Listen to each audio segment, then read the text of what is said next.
Malir town Karachi के इलाके के लोग चिकनगुनिया के बुखार से खौफ में मुब्तला। अरसा एक हफ्ते से इस मौलिक बीमारी से मलिर में 4000 मरीज लाए गए, जिसमें से 36 मरीजों को दाखिल किया गया। चिकनगुनिया बीमारी का शुरू में मालूम नहीं हो सका था। बाद में डॉक्टरों ने टेस्ट के लिए रिपोर्ट इस्लामाबाद भेजी, जिससे मालूम हुआ कि चिकनगुनिया बुखार के जरासीम मौजूद हैं। ये बीमारी पहली बार पाकिस्तान में हुई है। चिकनगुनिया से बारीक बारीक दाने, जिस्म में दर्द, सर में दर्द और टांगों से खड़ा नहीं हुआ जाता है। मरीजों ने न्यूज़ पाकिस्तान से गुफ्तगू करते हुए बताया कि गंदगी की वजह से ये बीमारी पैदा हुई है। पानी के साथ गटर का पानी मिलकर आ रहा है। आप खुद देखें, इतनी गंदगी है यहाँ पर, कैसे ज़्यादा। सबसे ज़्यादा सर गंदगी, सीवरेज का पानी, कहीं से गटर खुला हुआ है, 10 गलियों के घरों तक गटर आ रहा है, गंदगी आ रही है।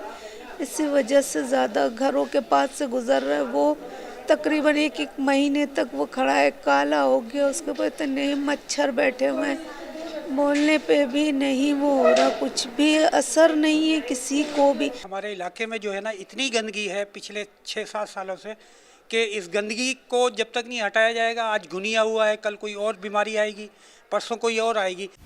चिकनगुनिया की बीमारी के हवाले से खोखरा पर मलिर गवर्नमेंट अस्पताल के डॉक्टरों ने गुफ्तगू करते हुए कहा, ये मच्छर से होता है और ये मच्छर साफ़ पानी में होता है। मच्छर ये गंदगी से कोई ऐसा ताल्लुक़ नहीं है, इसका साफ़ पानी के मच्छर है, साफ़ पानी में होता है।